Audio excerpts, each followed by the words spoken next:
ये जो आपको पता नहीं कौन सी किताब में आपने पढ़ लिया है, कहां से पढ़ा आपने, किसने बताया आपको कि आपके सनातन के जो केंद्र हैं, जहां से शक्ति का संचार होता है, ऊर्जा का संचार होता है, आप शादी करते हैं, शादी करने के बाद आप वो जो केंद्र है जहां से शक्ति निकल के पूरी दुनिया में जा रही थी, आप वहां नहीं जाते। आपको किस मूर्ख ने यह बता दिया है कि ताजमहल प्यार की निशानी है? कहां लिखा है? कुछ हिंदी फिल्मों में मक्कार लोगों ने नैरेटिव क्रिएट करने के लिए बताया मोहब्बत की निशानी है। क्या बना मोहब्बत करता था। अब यह मोहब्बत की निशानी है या तकलीफ की निशानी है मुझे पता नहीं, लेकिन ताजमहल को बेचा और फिर उसे मुगलों से जोड़ दिया। और आपकी बेटा बेटी शादी करके पहले दिन ही ताजमहल जाते हैं देखने, प्यार की निशानी से कुछ इंस्पायरेशन करते हैं, और फिर उस प्यार की निशानी में अलग अलग मजा है हमारे। फिल्म देख करके जो समाज नैरेटिव तय करता हो फिर वो बचता नहीं है। फिर वो बेचारी जिसको अभी 2 घंटे हुए हैं वरमाला डाले हुए, वो भी अपने पति से कहती है तुम भी बनवाओगे। अभी जीवन का आ नहीं शुरू हुआ, वो ताजमहल बनवाने में लगी बेचारी। और वो भी जो खुद किराए के मकान में रहता है, क्या मैं बनवाऊंगा? इसलिए गलत नैरेटिव में मत जाइए। अगर भारत की धरती पर जिन लोगों को प्यार की निशानी देखनी है वो साउथ इंडिया जाएं और समुद्र के अंदर उस पुल को देखें जो भगवान राम ने अपनी पत्नी के लिए बनाया।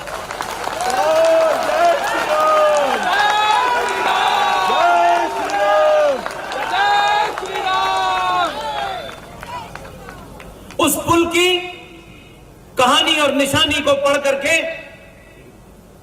उसके पति के अंदर एक पुरुषार्थ पैदा होगा कि अपनी पत्नी की रक्षा करने के लिए कितना भी दूर और कितने भी विपरीत स्थितियां हो जाकर के लाया जा सकता है। इसलिए अपने नैरेटिव को बदलिए। ये जो मक्कार कथाकार कोई 5 करोड़ कोई 6 करोड़ रुपए लेते मैंने सुना है, इन्होंने मां बहनों को बहुत मूर्ख बनाया है। हिम्मत नहीं है क्योंकि दुकान चलानी है, इसलिए आप कथा सुनाते हैं भगवान राम की। मेरी मां बहन बेटी जाती है मां कि भगवान राम की कथा सुनेंगे, सीता का वो पूरा भाग सुनेंगे, लेकिन कथा सुनाते सुनाते वो फ्रॉड आपको अली अली भी बताएगा, मौला मौला भी बताएगा। क्योंकि ये तो दुकान है, सबको खुश करना है, क्योंकि हमको मस्कट में जाकर भी कथा करके पैसे लेने हैं। हिम्मत नहीं है किसी की खड़े होकर के, क्योंकि लोगों को डर लगता है कि ये बुरा मान जाएंगे। देश भर के जितने कथाकार हैं जो ये काम कर रहे हैं वो कल बुरा मानते हो, अभी बुरा मान जाए।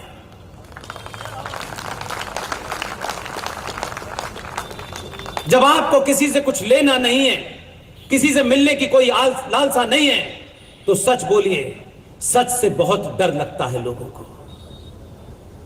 यह पहली बार भारत के इतिहास में कम से कम 30 साल के सार्वजनिक जीवन में देख रहा हूं,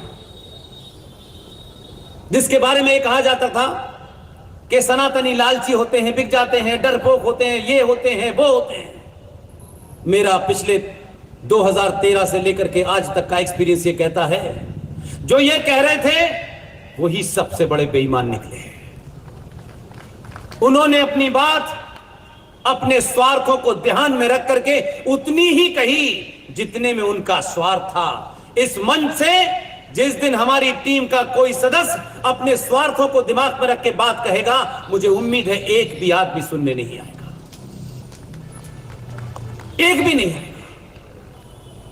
इसलिए डॉक्टर राजेंद्र प्रसाद ने जब अंबेडकर से कहा कि संविधान लिखा जा चुका है, हमें कोई ऐसा यत्न करना चाहिए कि इसमें भारत भी दिखाई दे, और मध्य प्रदेश के लोगों को विशेष धन्यवाद देता हूं। आपको अपना कंट्रीब्यूशन तक नहीं याद है। आपका जो कंट्रीब्यूशन है वो पूरे देश में किसी राज्य का नहीं है। जब अंबेडकर से यह बात हुई और हुआ कि अब क्या किया जाए, तो डॉक्टर राजेंद्र प्रसाद ने कहा कि क्या हम यह कर सकते हैं कि इस संविधान में जहां पे फंडामेंटल राइट्स हैं, जहां ड्यूटीज का वर्णन है, जहां किसको आरक्षण देना, ये तमाम जो मुद्दे हैं, इन मुद्दों को ध्यान में रखते हुए अनादिकाल से भारत की राज व्यवस्था कैसे चलती थी, क्या हम उस दौर के चित्रों के माध्यम से इस संविधान में भारत को नहीं जीवित कर सकते? और यह मंत्रा हुई, और फिर बंगाल के शांति निकेतन में उस समय के महान चित्रकार नंदलाल बोस को बुलाया गया और कहा गया कि हम ये चाहते हैं, ये संविधान की मूल प्रति लीजिए, इसको पढ़िए, और हम चाहते हैं कि हर चैप्टर में हमारी जो सभ्यता रही है, हमारे जो संस्कार रहे हैं, और जो हमारे शौर्य पुरुष भी रहे हैं, उन सबको हम कैसे समाहित करें। और ये बताया नहीं किसी को, क्योंकि बता देते तो लोग अपनी अपनी फोटो लेके आ जाते हैं।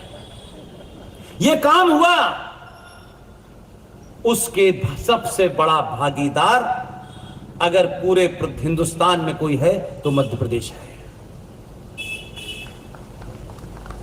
वो जो टीम बनी नंदलाल बोस के अंडर में, उसमें मध्य प्रदेश के जबलपुर के एक चित्रकार राम मनोहर विहोर सिन्हा साहब को चुना गया, और संविधान में चित्रों के माध्यम से भारत को जिंदा किया गया। इसलिए अगर इस कॉन्स्पिरेसी को जो आपने की, जो राष्ट्र के प्रति चिंतित थे उन्होंने तो की, लेकिन उस राष्ट्र के विपरीत जिनकी सभ्यता थी उन्होंने उस पर दूसरे तरीके से काम किया। लेकिन ना डॉक्टर राजेंद्र प्रसाद को, ना अंबेडकर को, शायद मुझे लगता है वो विजनरी थे, उनको लगता था कि एक ना एक दिन कोई ना कोई जिसको हमने दफन कर दिया है इसको जिंदा कर देंगे। इसलिए भारत के संविधान के पहले पेज पर जो बनारस की ज्ञान व्यापी मस्जिद के बारे में बाबा विश्वनाथ को फुब्बारा बता रहे हैं, आपके संविधान के पहले पेज पर जहां लिखा है इंडिया दैट इज भारत, उसके ऊपर बनारस में उस नंदी की तस्वीर लगी हुई है जो 450 साल से अपने बाबा का इंतजार कर रहा है।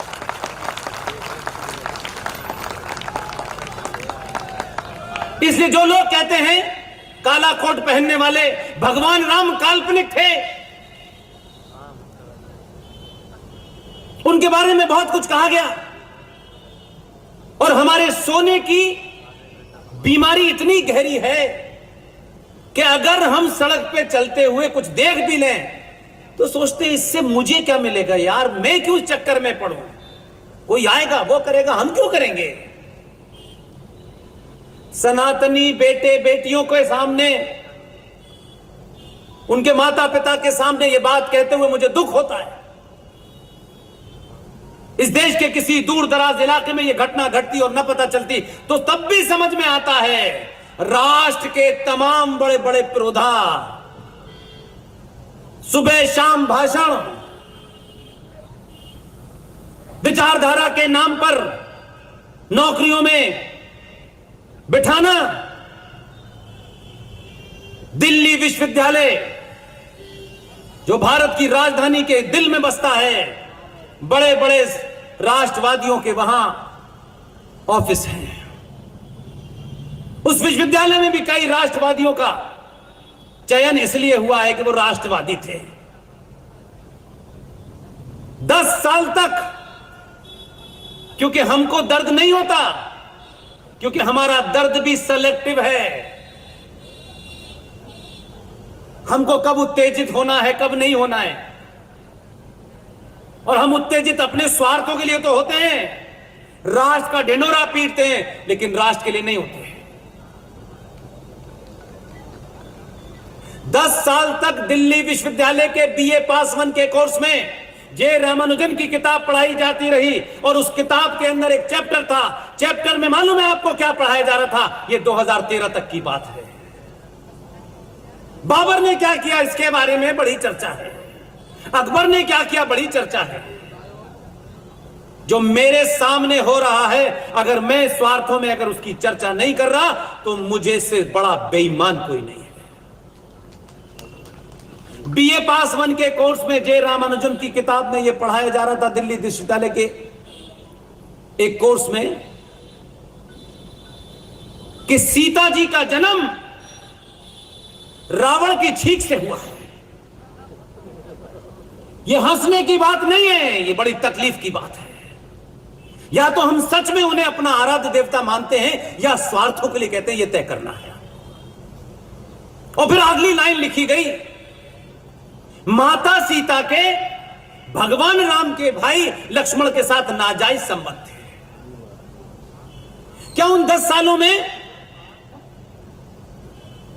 जो लोग सनातन की बात करते हैं, राष्ट्र की बात करते हैं, भगवान राम की बात करते हैं, सीता जी की बात करते हैं, क्या उनके बच्चे उन 10 सालों में उन क्लासों में नहीं पढ़े होंगे?